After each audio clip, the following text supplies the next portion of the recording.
ሰላሙን አለይኩም ኤቭሪባዲ ሰላም እንዴት ናችሁ? እኔ ደህና ነኝ አልሐምዱሊላህ። ሰሞኑን ጠፋ ብያለሁ ጋይስ፣ ግን አሁን በጣም ማለት እያየው ማለፍ ያልቻልኩት ኬዝ አለ። እሱ ምንድነው ካላችሁኝ ስለ ትምህርት ይሆናል ማለት ነው። ትምህርት እንግዲህ እንደምታውቁት ያው ሁሉም ተምሯል ቢያንስ በትንሹም ቢሆን እና ምንድነው ወደ ዋናው ነጥቤ ስገባ በጣም የሚያሳዝን ነገር አለ ማለት ሰው ሁሉ ቆም ብሎ ማሰብ አለበት ብዬ ስላሰብኩ ነው። ያው ሰሞኑን ፋይናል ኤግዛም ወይ ኤግዚት ኤግዛም ፈተና ውጤት ተለቋል፣ አይተናል ሁላችንም 12ኛ ክፍል ተማሪዎች ማለት ነው። እና ጋይስ 12ኛ ክፍል ተማሪ ፋይናል ኤግዛም ወይ ኤግዚት ኤግዛም መልቀቂያ ፈተና ያለፈው ተማሪ ከ500 ምናምን ሺህ ተማሪ ጀስት 40 ምናምን ሺህ ተማሪ ነው ፓስ ያደረገው ውጤት የመጣለት ማለት ነው። ሌላው ዳይ ሆኗል ወድቋል ማለት ነው። እና እዚህ ጋር ቆም ብለን ማሰብ ያለብን ጉዳይ አለ። እሱም እንዴት ሊሆን ቻለ? ይሄ ሁሉ ተማሪ የት ሊሄድ ነው? ፕሊዝ ጋይስ ከሞን ነገ ሀገር የሚረከበው ማን ነው?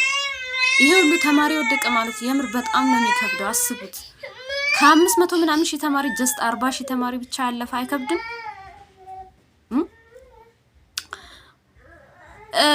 ኦኬ ኤግዚት ኤግዛም ዛት ማች ከባድ ነው። እኔ የምር በጣም ኮንፊውዝ ሆኛለሁ በአሁኑ ሰዓት። ምክንያቱም ምንድነው ኤግዚት ኤግዛሙ ምንድነው ማለት በምን አይነት ቋንቋ ነው ትምህርቱ? ምንም አልገባኝም። ያን ያህል የሚከብድ ነው ወይ? ድሮም እኮ ይከብድ ነበር። 90 ምናምን አጋማሽ 2000 ሚሊኒየም ምናምን የተማራችሁ ልጆች ከኛ እኩል በዛ ሰዓት ራሱ ኢቭን ይከብዳል። አሁን ፕላዝማ ትምህርት አለ፣ ፈተናም በጣም ይከብድ ነበር ትምህርት እንደውም ይዛኔ። ያሁን ተማሪ ምን ሆኖ ነው? የምር ወላጆች ቆም ብላችሁ ማሰብ አለባችሁ ጋይስ። ከ500 ምናምን ሺህ ተማሪ 40 ብቻ ነው ያለፈው። የምር 40 ምናምን ሺህ ተማሪ ብቻ። ውጤቱን ተውት። ይሄ ያመጡት ውጤት እሱ እንዳለ ሆኖ ተከድኖ ይብሰል። ያው ከ500 ምናምን ነጥብ ምናምን ያመጣም አለ። ግን በጣም የሚያሳዝነው ምንድነው ከዚህ ሁሉ ሺህ ተማሪ ጀስት 40 ምናምን ሺህ ብቻ አለፈ ማለት የምር ሾክ አያደርግም? አያስደነግጥም? ምን አይነት ትምህርት ነው? ችግሩ ያለው ትምህርት ላይ ነው? ተማሪ ላይ ነው? የምር በጣም ሊገባኝ ያልቻለ ነገር ይሄ ነው ጋይስ። ታዝባችኋል እናንተ? ምንድነው ኤግዚት ኤግዛሙ ያን ያህል ዛት ማች የሚከብድ? እንዴት ምን አይነት ፈተና ነው ወይስ ተማሪ ክላስ ገብቶ ዴስክ ላይ ተቀምጦ አይማርም? እኔ ምንም የምር በጣም አንደርስታንድ ማድረግ ያቃተኝ ጉዳይ ይሄ ብቻ ነው።